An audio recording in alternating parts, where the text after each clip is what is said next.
Everyone, how are you all. I hope आप सभी अच्छे होंगे। एंड आप सभी का स्वागत है हमारी आज के वीडियो में। और आज के वीडियो में हम लोग सीखने वाले हैं कि एक्स स्क्वायर वाई का डिफरेंशिएशन कैसे फाइंड आउट करते हैं।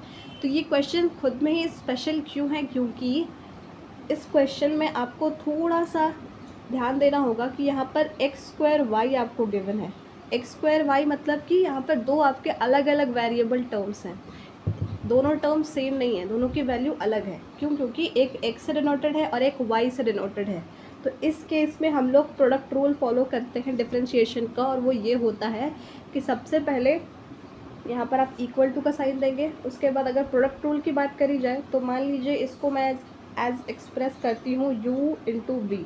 अभी पावर की बात नहीं करेंगे, अभी जस्ट प्रोडक्ट रूल की बात करेंगे कि यहाँ पर हमारे पास दो अलग अलग वेरिएबल टर्म्स हैं। तो इसका डिफरेंशिएशन कैसे फाइंड आउट करते हैं, पहले u लिखेंगे, उसके बाद d by d x of v, यानी डिफरेंशिएशन शो करने के लिए हम लोग d बाई डी एक्स लिखते हैं।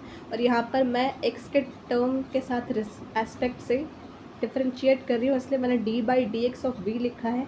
उसके बाद बीच में प्लस का साइन आएगा। फिर उसके बाद हमने इस तरफ v का डिफरेंशिएशन तो कर दिया, बट बचा क्या, u। तो इस बार हम लोग क्या करेंगे, u का डिफरेंशिएशन। तो v इंटू में d by d x of u। Okay, तो बस आपको ये फॉर्मूला याद रखना है कि जब भी डिफरेंशिएशन में दो अलग टर्म्स आ जाए, यानी दो अलग अलग वेरिएबल्स आ जाए, तब उस केस में अगर वो लोग दोनों एक दूसरे को प्रोडक्ट कर रहे हैं, प्रोडक्ट के फॉर्म में हैं, तो हम लोग ये फॉर्मूला यूज़ करते हैं कि जो अभी आपका दो वेरिएबल टर्म है, एक को u मान लेंगे, एक को v मान लेंगे। उसके बाद पहले u को एज इट इज़ लिखेंगे, फिर डॉट यानी मल्टीप्लाई का शॉर्ट फॉर्म में लिखने के लिए हम लोग डॉट का यूज़ करते हैं। फिर उसके बाद v का डिफरेंशिएशन करेंगे। यहाँ पर मैं x के रिस्पेक्ट में डिफरेंशिएट कर रही हूँ, इसलिए मैंने d by d x of लिखा है, d बाई डी एक्स। अगर आप y के टर्म्स में करेंगे तो d बाई डी वाई लिखेंगे, ठीक है।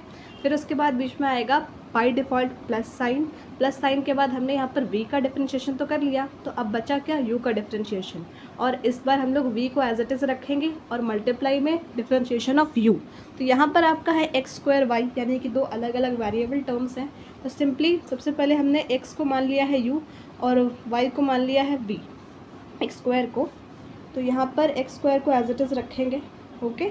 उसके बाद d by d x of y, फिर प्लस का साइन, फिर उसके बाद है v क्या है हमारा यहाँ y, d by d x of u। तो इस केस में हमने u क्या माना है, एक्स स्क्वायर। अब सिंपली इसको सॉल्व करेंगे और हमारा आंसर आ जाएगा। तो एक्स स्क्वायर इंटू में y का differentiation with respect to x क्या होता है, dy by d x, simply multiply हो जाएगा, ठीक है। उसके बाद प्लस में y इंटू में यहाँ पर एक्स स्क्वायर का डिफरेंशिएशन हम लोग x के टर्म में कर रहे हैं, तो वही वाला स्टेप फॉलो करेंगे जो कि हमने फर्स्ट वीडियो में सीखा था कि इसका डिफरेंशिएशन कैसे करते हैं। तो इसका डिफरेंशिएशन क्या होगा, 2x।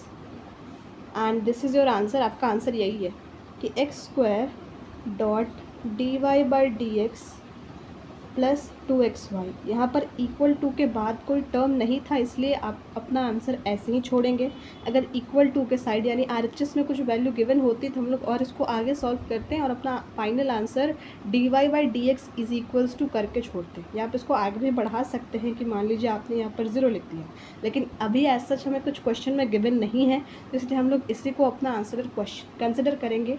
और यही है आपका प्रोडक्ट रूल ऑफ डिफरेंशिएशन। तो आई होप आपको समझ में आ गया होगा कि डिफरेंशिएशन में जब दो हमें अलग वेरिएबल्स मिलेंगे तब उनको डिफरेंशिएट कैसे करेंगे। तो ये आपको फार्मूला आना चाहिए हर एक क्वेश्चन के लिए।